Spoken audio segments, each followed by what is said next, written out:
Good evening. My name is Kathleen Cornell. Imagine a second grade student sitting in the classroom while his or her teacher is performing their lecture. The child is constantly fidgeting, moving about around the classroom, not able to sit still. The child is getting picked on by the teacher and even the students. But the teacher and students do not know the child was recently diagnosed with ADHD. As an adult, we get bored sometimes and have a hard time sitting still. But imagine this being a constant thing in your life. But you found out there's a way you can get help. As a daycare provider, I see this on a day-to-day basis. I have a family who one parent wants medication, the other doesn't. He feels his child is a zombie when he's on medication. But the parents can't decide what to do. ADHD is almost always treated by medication. But there are alternative methods you can try first. Yes, I will inform you what these methods are today, and I will also share the benefits of giving medication to your child. Structure medication sometimes might be the only solution to helping our child with ADHD. When you think of ADHD, you think of a child who is off the wall, hard to handle. But what if something as simple as changing your child's environment and keeping a daily routine could calm the child and make their day a whole lot better? Why is structure important to a child with ADHD? According to WebMD, all kids benefit from routines, and many children are able to structure things around themselves and develop good habits of their own. However, a child with ADHD, this is much more difficult because of the ADHD itself. Children with ADHD often have the inability to regulate themselves, which means stop their behaviors and keep focus when so many things are pulling them in different directions.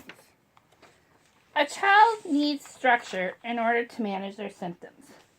When you are able to help your child manage these symptoms, you are helping them become more successful in his or her life. One way to help explain a structure is to use an analogy. One could use that a structure is like a scaffolding. This means that the routines, reminders, and limits you set are constant. You provide is a lot like a scaffolding that is used for tall buildings. The scaffolding provides support as the building is growing, which our children are doing every day. When you develop a structure, you are providing the necessary support that helps the child experience success and develop self-confidence as they grow. As you can see, I have a schedule next to me. This is a daily schedule I use in my own daycare, and I'm going to be completely honest with you. It works out wonderfully. Any waver in my schedule, just a little, causes me more chaos than keeping the schedule the same. Yes, in my point of view, it gets boring after a while, but these kids thrive on a schedule. Next, alternative methods I feel when you have a child with ADHD is to find an effective discipline method. It is common that children with ADHD have a hard time sitting still, completing tasks, manage impulsivity, and follow simple directions. The next few discipline methods I would like to share with you help manage these behaviors.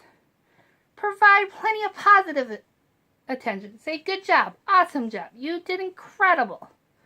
Don't always point out the negative behaviors the child has done. Give the child effective instructions. Kids with ADHD have short attention spans. Need simple instructions.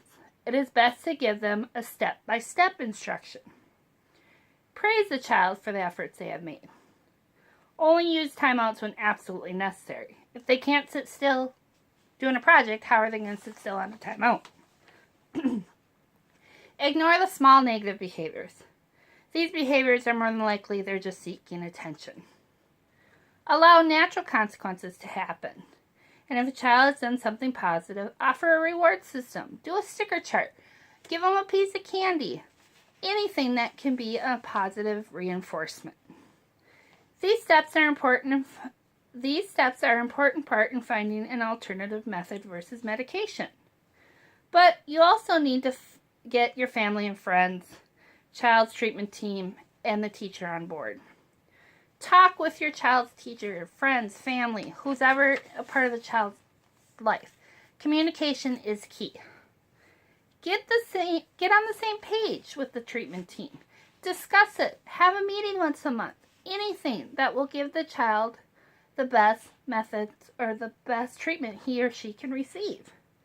ADHD doesn't have to mean medication. As a parent, it's not always necessary to discipline your child for his negative behaviors. Keep positive and show your child you love them no matter what, even if they did something you do not like. Now, these methods don't always work for everyone. They don't always work for me. And if you have reached your limit, medication might be the best solution for you.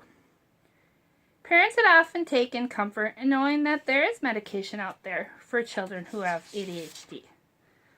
According to Consumer Report researcher Andrew Schwartz, 67% of families surveyed ADHD medication as the most helpful treatment for a child. According to the Consumer Report Health Survey, most children and teens who took ADHD medication usually became less hyperactive and impulsive, and their behaviors and focus improved. On the whole, the children with medication had a slightly better outcome than those who sought out alternative methods.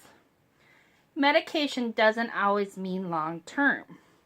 You can have your child on medication for a short time, and after he or she is able to function on their schedule you have provided, you can slowly wean them off and continue with your daily schedule.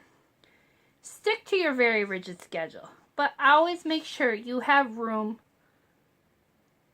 if something should happen.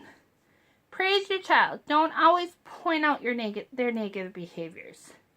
Discuss medication with your doctor, and make sure you discuss with your doctor when you feel the child is ready to get weaned off medication. Remember, communication is the key to success of any method you take. In conclusion, today I've shared with you alternative methods and ways to work with your child who has ADHD. I also shared what benefits medication may have if you no longer have any other solutions. It is my hope that I gave you something to think about before you take the medication option with your child. Thank you for listening, and have a good evening.